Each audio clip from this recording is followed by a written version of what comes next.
So hello class, welcome to Prithvi. मेरा नाम है आकाश वर्मा और आप सभी देखना शुरू कर चुके हैं इस यूट्यूब चैनल की सबसे पहली वीडियो। तो बच्चों, आज हम इस वीडियो में सभी पढ़ने वाले हैं, समझने वाले हैं एक बड़े ही इम्पोर्टेंट कॉम्पिटिटिव एग्जाम के बारे में, that is NTSC.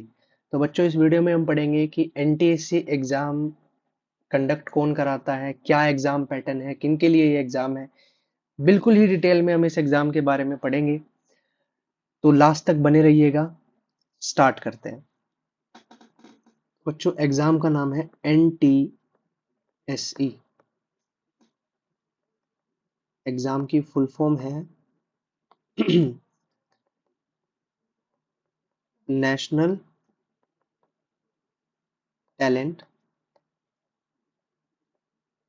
Search examination.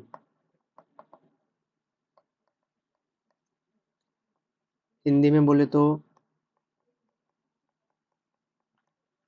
राष्ट्रीय प्रतिभा खोज परीक्षा।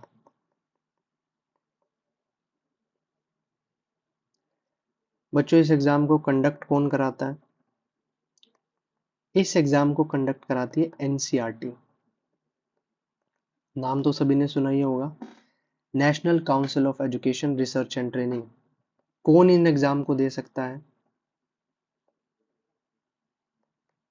जो क्लास 10 स्टडिंग स्टूडेंट्स हैं, क्लास 10th में जो पढ़ रहे हैं बच्चे, वो इस एग्ज़ाम को दे सकते हैं। एज क्राइटेरिया की बात करें तो 18 साल से कम आपकी एज होनी चाहिए और 9th क्लास में आपके मिनिमम 55% होने चाहिए from the general category and 50% from the other category like SC ST and OBC।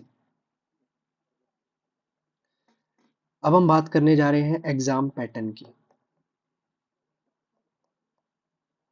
इस एग्जाम में पूछा क्या जाता है? तो बच्चों, ये एग्जाम दो चरणों में होता है, दो स्टेज में होता है। सबसे पहले होते हैं स्टेज 1 और उसके बाद होती है स्टेज 2। जो स्टेज 1 होती है ये स्टेट लेवल पर होती है और स्टेज 2 जो होती है ये नेशनल लेवल पर होती है। क्या मतलब है इसका? जो बच्चा स्टेज 1 को क्वालिफाई करेगा वो स्टेज 2 में जाकर बैठेगा और जो स्टेज 1 है वो स्टेट लेवल होती है। इसका मतलब ये है कि इंडिया में जितने भी डिफरेंट डिफरेंट स्टेट्स हैं, हर स्टेट अपना अलग अलग स्टेज 1 एग्जाम एनटीएससी का कंडक्ट करवाएगी और इसके लिए सीट भी अलग अलग होती है। जैसे कि यूपी आपका एक बड़ा स्टेट है, तो यूपी से जो सीट सिलेक्टेड होती है, जो स्टेज 1 क्वालिफाई जिन बच्चों को दिया जाएगा, दैट इज पिछले साल की बात करें तो 1400 के आसपास सीट थी। हरियाणा से बात करें तो 200-250 के करीब हर साल सीट रहती है। तो जो बच्चा स्टेज 1 क्वालिफाई करेगा वो स्टेज 2 में जाएगा। एग्जाम पैटर्न की बात करें तो दो सेट होते हैं एग्जाम में, सेट 1, सेट 2। सेट 1 का नाम है मैट और सेट 2 का नाम है सेट। मैट मतलब mental mental ability test and SAT, SAT का मतलब होता है स्कोलास्टिक एबिलिटी टेस्ट। इसमें जो सब्जेक्ट पूछा जाता है वो पूछा जाता है रीजनिंग। लॉजिकल रीजनिंग एक सब्जेक्ट है to check the mental ability of the student. और स्कोलास्टिक में पूछे जाते हैं तीन सब्जेक्ट। कौन कौन से? Science, social science and mathematics. तो दोनों ही सेट बच्चों 100 मार्क्स के होते हैं। तो इसमें आपके 100 क्वेश्चन पूछे जाएंगे और 100 ही मार्क्स का मैट का आपका एग्जाम होगा। और इसी के अंदर भी आपका 100 क्वेश्चन पूछे जाएंगे और 100 ही मार्क्स का आपका सेट एग्जाम होगा। लेकिन अगर मैं बाइफरकेट करूं तो जो साइंस है, साइंस के आपसे 40 क्वेश्चंस पूछे जाएंगे, सोशल साइंस से 40 क्वेश्चन पूछे जाएंगे और मैथमेटिक्स से 20 क्वेश्चन पूछे जाएंगे। इस एग्जाम में कोई नेगेटिव मार्किंग नहीं होती, नो नेगेटिव मार्किंग, यानी कि पूरा पेपर आपको अटेम्प्ट करना है, नो नेगेटिव मार्किंग। टाइम की बात करें तो मैट एग्जाम के लिए भी आपको 120 मिनट मिलेंगी और सेट एग्जाम के लिए भी आपको 120 मिनट मिलेगी। ऑफलाइन मोड में एग्जाम किया जाता है। कब होता है एग्जाम? तो बच्चों इसका जो स्टेज 1 है वो लगभग आपका नवंबर में लिया जाता है और जो स्टेज 2 है ये आपका लगभग मई में लिया जाता है। जो बच्चा स्टेज 1 को क्वालिफाई करेगा वो स्टेज 2 में जाएगा और स्टेज 2 में भी आपका सेम ही एग्जाम पैटर्न रहेगा, that is MAT and SAT. अगर मैं बात करूं तो हर साल लगभग स्टेज 1 में क्वालिफाई करने वाले बच्चे कितने होते हैं? That is approximately 8,500। 10 से 12 लाख बच्चे हर साल इसका फॉर्म भरते हैं, लेकिन स्टेज 1 को क्वालिफाई लगभग 8,500 बच्चे करते हैं और ये 8,500 बच्चे स्टेज 2 में बैठते हैं और फाइनल स्टूडेंट्स का जो सिलेक्शन रेट है, जो सिलेक्शन बच्चों को दिया जाता है, दैट वाज 2000।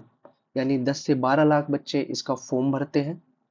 स्टेज 1 को लगभग 8,500 बच्चे क्वालिफाई करते हैं और जब वो स्टेज 2 में जाते हैं तो फाइनल सिलेक्शन 2000 बच्चों का होता है।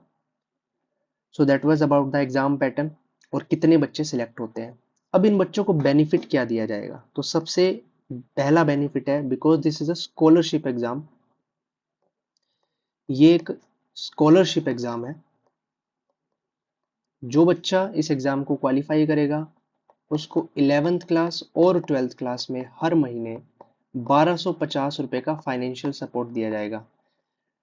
1,250 रुपए पर मंथ उस बच्चे को दिए जाएंगे और आगे चलकर अगर वो बच्चा ग्रेजुएशन या पोस्ट ग्रेजुएशन करता है उस समय पर यह अमाउंट बढ़ा दी जाती है, तो उस बच्चे को 2,000 रुपए पर मंथ दिए जाएंगे।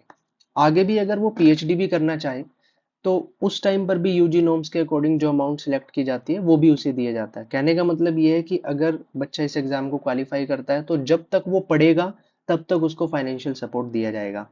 लेकिन इस एग्जाम का एम केवल फाइनेंशियल सपोर्ट देना नहीं है, इसके और भी अदर बेनिफिट्स हैं। वो बेनिफिट ये है कि बच्चा जब आगे किसी दूसरे कॉम्पिटिटिव एग्जाम में बैठता है तो वहां पर भी उसको प्रेफरेंस दी जाती है। यूनिवर्सिटीज में, नेशनल और इंटरनेशनल यूनिवर्सिटीज में भी इन बच्चों को प्रेफरेंस दी जाती है। एक रुतबा आपका बढ़ जाएगा अगर आप इस एग्जाम को क्वालिफाई करेंगे, क्योंकि जाहिर सी बात है सबसे पहला कॉम्पिटिटिव एग्जाम रहा होगा सभी बच्चे का और इतने बच्चों से फाइट करके आप आगे आए हो इन टॉप 2000 स्टूडेंट्स के अंदर, तो आपकी रेपुटेशन बढ़ जाती है स्कूल्स और यूनिवर्सिटीज में। दूसरी बात, अगर आप फर्दर जेई जैसे एग्जाम की तैयारी अगर आप करेंगे 11th-12th में या नीट जैसे एग्जाम की तैयारी करेंगे तो इन एग्जाम्स की कोचिंग देने वाले जितने भी कोचिंग इंस्टीट्यूट हैं उनकी ऑफलाइन फीस की बात करें वो लगभग 1 से 1.5 लाख के आसपास होती है। तो वो सभी देखते हैं कि बच्चा इंटेलिजेंट है, इतना बड़ा कॉम्पिटिटिव एग्जाम क्रैक करके आया है, तो ये महंगी कोचिंग उन बच्चों को फ्री में दी जाती है। यानी कि कोचिंग इंस्टीट्यूट भी चाहते हैं कि ऐसे बच्चे उनके इंस्टीट्यूट में आके जेई या नीट की तैयारी करें। तो ये एक अच्छा हिडन बेनिफिट है जो आप ये एग्जाम को क्वालिफाई करके अचीव कर सकते हैं। इस एग्जाम की तैयारी बच्चे को कब करनी चाहिए? मेरे हिसाब से जब आप 9th क्लास में एडमिशन ले लेते हैं तभी से इस बच्चे की इस एग्जाम की तैयारी शुरू हो जाती है, क्योंकि आप जैसा कि देख सकते हैं साइंस, सोशल साइंस और मैथमेटिक्स इसमें पूछे जाते हैं। और सिलेबस की बात करें तो सिलेबस कहाँ से आता है? ये जो तीनों सब्जेक्ट हैं ये 9th और 10th क्लास के ही लेवल के होते हैं, यानी कि जो 9th और 10th का सिलेबस होता है उसी में से ही ये तीनों सब्जेक्ट पूछे जाते हैं। बस एक नया सब्जेक्ट है, दैट इज रीजनिंग, जो आपको अलग से पढ़ना पड़ेगा। बहुत सारे कोचिंग इंस्टीट्यूट्स और इवन स्कूल्स भी हैं जो इस एग्जाम की तैयारी कराते हैं। कई बार बच्चों को यही नहीं पता होता कि इस नाम का भी कोई एग्जाम है, एग्जाम देना होता है। तो इस वीडियो का उद्देश्य यही है कि बच्चों को सबसे पहले यही बताया जाए कि एनटीएससी नाम का एक एग्जाम होता है जो कि एक स्कॉलरशिप एग्जाम है। तो जब आप बच्चों को, आप सभी को इन एग्जाम के बारे में पता होगा तभी आप इस एग्जाम की प्रिपरेशन कर पाएंगे। तो ऐसा नहीं है कि इस एग्जाम का बेनिफिट आपको नहीं मिलेगा। अगर आप इस एग्जाम की तैयारी करते हैं, पढ़ते हैं और क्वालिफाई करते हैं तो ये बेनिफिट तो आपको मिलेंगे ही।